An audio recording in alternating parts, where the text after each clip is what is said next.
Ku ambil sebatang, ku potong sama panjang, ku raut dan ku timbang dengan benar, ku jadikan layang-layang, bermain berlari, bermain layang-layang, bermain ku bawa ke tanah lapang, hati gembira dan riang.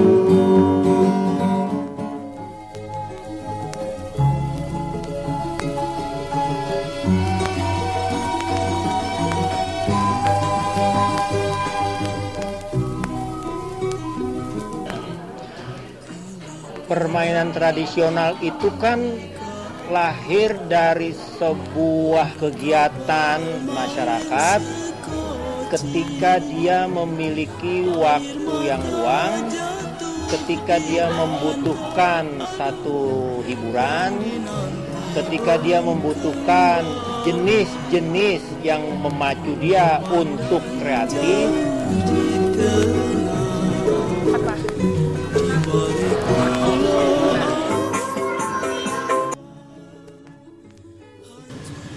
Banyak BT7 di situ lagi ya. Apa ya? Angklung, warnet, petak umpet, Apa ya? Nentengan dong. gerang, Game Boy, Tendo, Jimbot. Ingatnya BT7. Kelas 5. Dapat SD.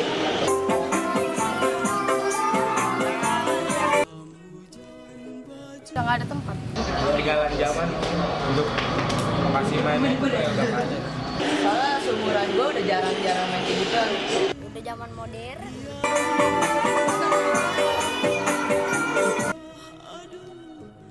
Kalau dari segi permainan sih nggak ada keunggulan sama kekurangan juga. Soalnya kalau permainan itu kan yang buat kita fun gitu ya. Simpel sih, buang-buang duit kalau PS. Dua-duanya dah.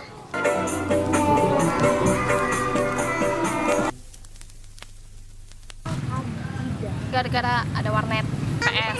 Lagi musim gitu loh. Anak-anaknya kurang suka nih. Ya mungkin satu gara-gara ini loh, bukan gara-gara si efek permainan modern. Juga kedua karena lahan gitu ya. Kan di Jakarta sekarang juga nggak ada, jarang gitu yang ada lapangan. Dari orang-orangnya juga kan gara-gara permainan dalam game online itu orang itu cenderung menyendiri, jarang bersosialisasi sama kehidupan di luar.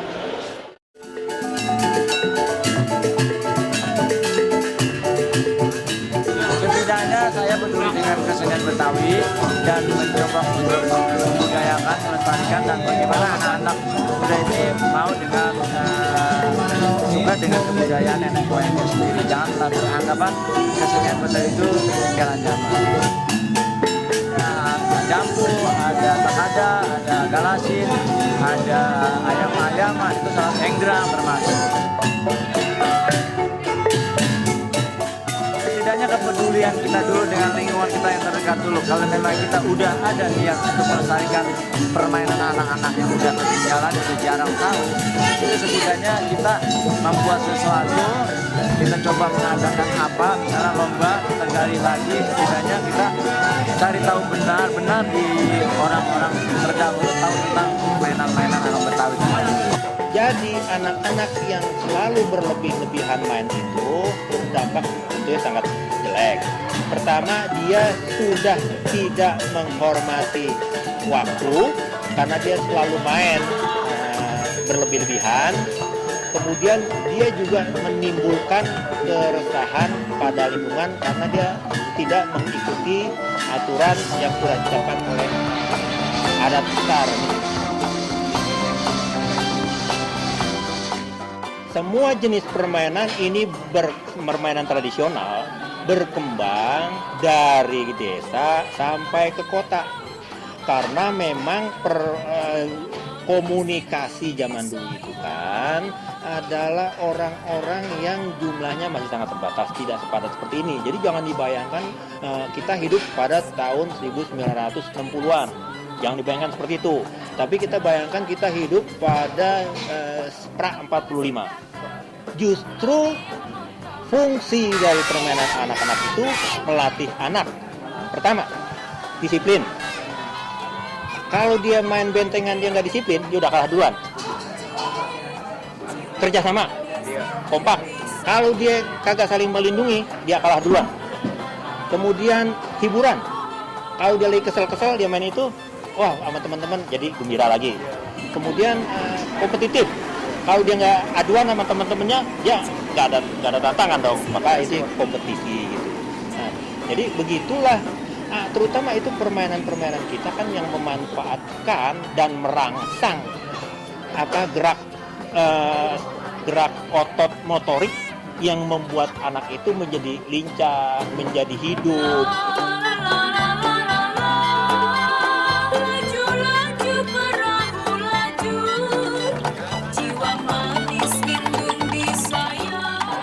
Memang permainan tradisional ini tidak serta-merta muncul secara bersamaan. Tentu saja dia berkembang mengikuti proses zaman.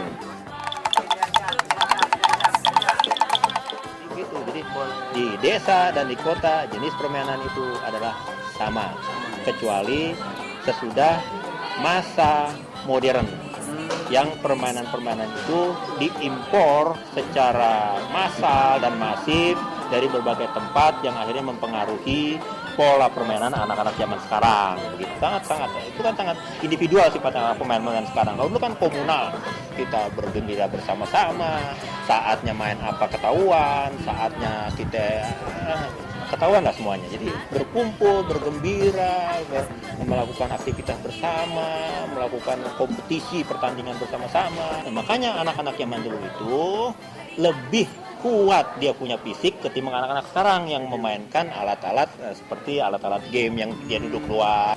Di dalam pandangan orang sekarang itu adalah hal-hal yang kuno. Nah, karena kekunoan inilah maka dianggap itu ketinggalan zaman. Cemen lo gini-ginian, nggak zaman sekarang. Ya, sekarang tuh ada permainan yang menggunakan mesin-mesin semua.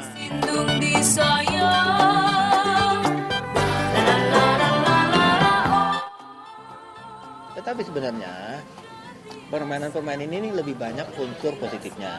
Kalau negatif itu kan biasanya kan selalu saja dalam setiap zaman itu ada anak-anak yang tidak patuh pada norma-norma yang ada. Dia bablas aja terus, itu selalu ada tuh. Dan itu akhirnya pada akhirnya memang orang tua akan bilang dengan peribahasa, ntar lu mendapat gitu. Artinya lu akan tanggung akibatnya. Jiwa manis indung disayang.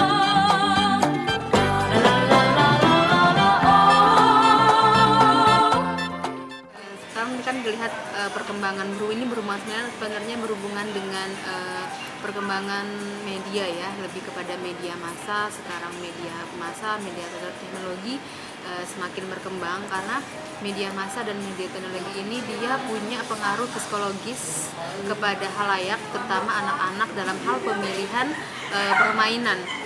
Sekarang dengan adanya perkembangan media massa itu secara tidak langsung semakin menggeser atau menggusur permainan tradisional, dan sekarang yang lebih banyak diangkat itu, yang lebih banyak digandrungi, yang lebih ngetren itu permainan modern dengan menggunakan media massa yang lebih canggih seperti internet, game online dan sebagainya.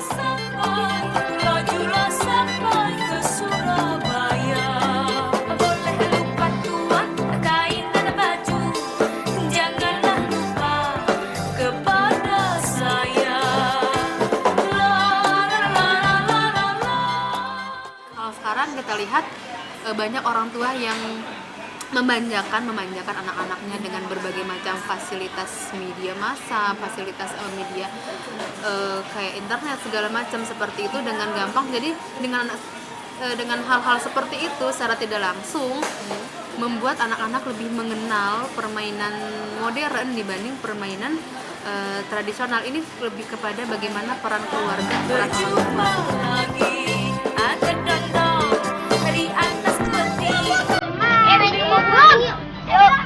Main ke bunting.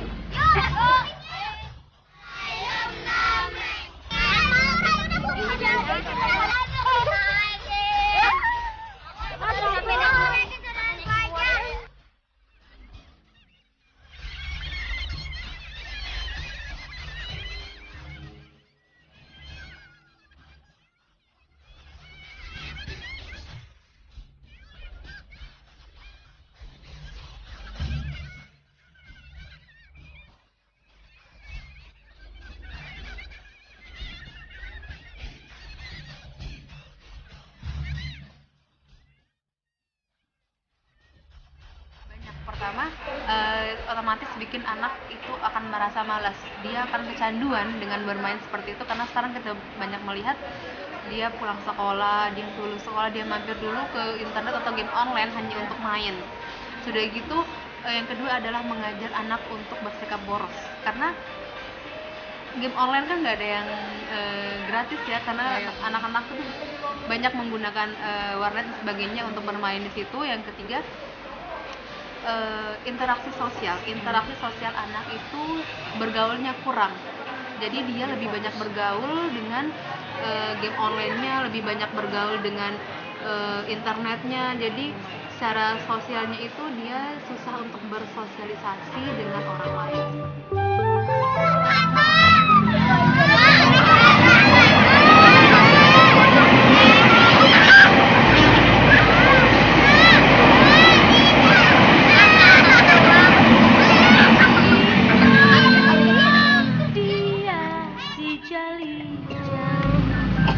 Jangan bosen deh main, itu tuh sebetulnya seru kalau rame-rame.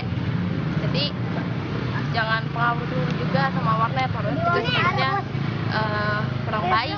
Tariknya kan permainan tradisional itu kan butuh banyak orang tuh. Sedangkan kalau ini kita bisa single player dan kita juga bisa join ke rumah orang, jadi kita bisa bermain sama orang yang di luar meskipun dia nggak sama kita. Warnet ya. Warnet. Kenapa? Oh, warnet. Suka main tembak-tembakan gitu kayak macam PB.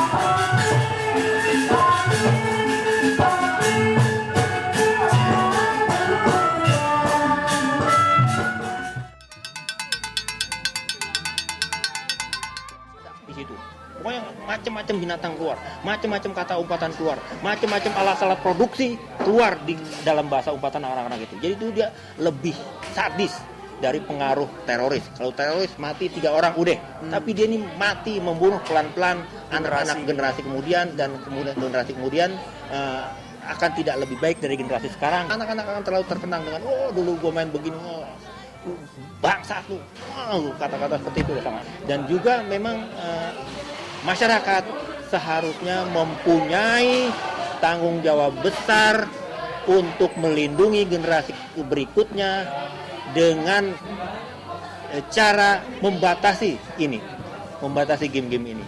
Maka kita tidak bisa omong pada tahun 2020 masih adakah main congklak, masih adakah main dampu, masih adakah anak-anak yang bisa bikin harku layangan dan segala macamnya. Ya, tidak ada kekayaan tradisional yang dibunuh oleh kita sendiri. Kalau memang dia sudah waktunya mati, tidak apa-apa. Tapi kalau dia masih hidup, kita diamkan, kita cuekin, maka itu adalah menjadi dosa besar buat kita, karena kita sudah sengaja membunuh itu jenis kekayaan kita.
ini